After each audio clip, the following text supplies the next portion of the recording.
What's that up in the sky? It's a northern star. Let's follow it. We might make a bit of money. Welcome to Simplified Sparking Marketing.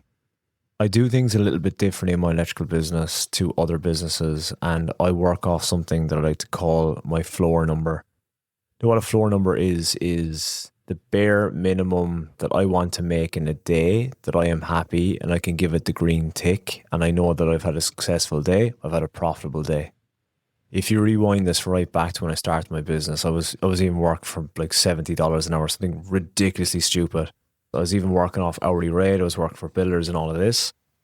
And it wasn't until I glued everything together, started putting systems into place, getting the right clients. And then when stuff clicked and I was making money, kind of sat down and thought about it. And it's something that not a lot of people speak about, or not a lot of coaches speak about. They all obsess on getting your hourly rate, marking your material up by so much and all this. And I like to keep things extremely simplistic. So what I do and what is extremely successful in businesses that I've spoken to, the people that do this, they aim for a target every single day when they go to work.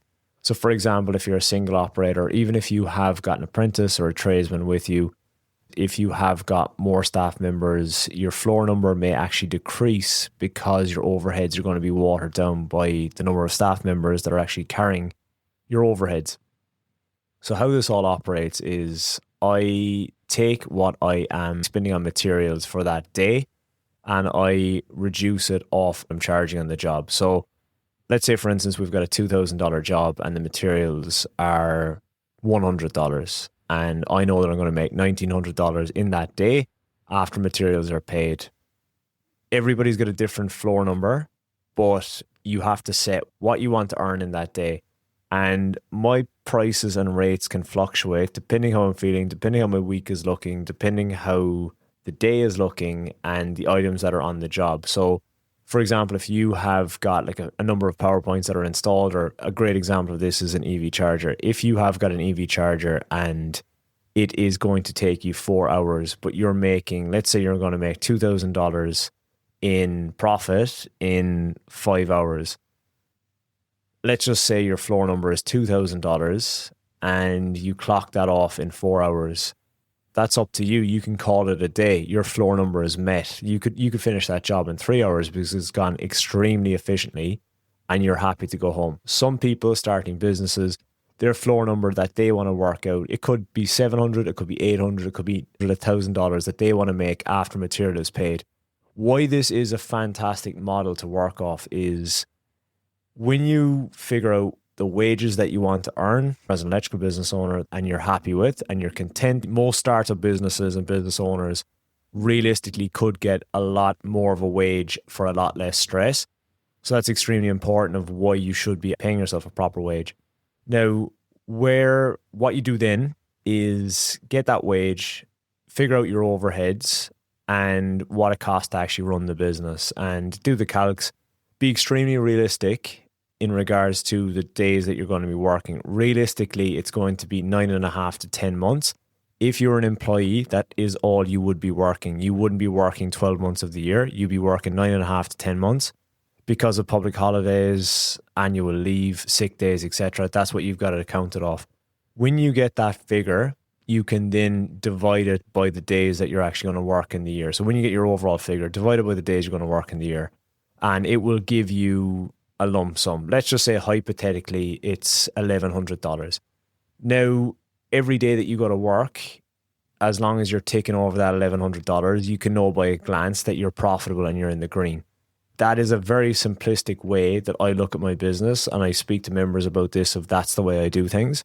Because I mean, people are fixated on charging. Do I charge 100% markup on a $7 PowerPoint? Do I charge 300% markup on that? I've got a 60% markup on that IXL because it's more expensive. 10% markup on $2,000 item materials and all this. It's like, I don't look at it that way. Sometimes, and most of the time, I don't even look to make money off of material. I look at my floor number. And if I'm like, I have met that, I am extremely content with the profit that I've made. I don't do a markup with material. Now, psychologically, you could charge less on labor and more on material and end up in the exact same number. There's more than one way to skin a cat. And I think when that registers, it's kind of like there is so many different ways you can quote. You can quote time and material, you can quote fixed rate, you can quote whatever way you want, but you basically want to end up at that number that you were extremely happy with, that at least if you go to invoice that day and you send the invoice, you've a quick glance and you look at the material and you're like, I only made $700 today after material. That's a red X. It's not a green tick. If you're to immediately make profit in your electrical business, I would be urging you to do this. Figure out what wage you want to make. Be extremely generous as well when you're figuring out the overheads of your company. Don't be a tight ass. Don't be like, oh, I think I'll rock off 20,000 a year. Realistically, even for a one-man band that wants to be flexy to buy things like subscriptions, like SEO, little cushions for if they need to do a little bit of marketing, realistically, it's between 30,000 to 50,000 Australian dollars just to open your doors every year. You need to figure out your wage you want to take, and recalling as well that you've got to pay superannuation on that, you've got to pay tax on that, and you have got to pay all the company overheads and stuff like that as well.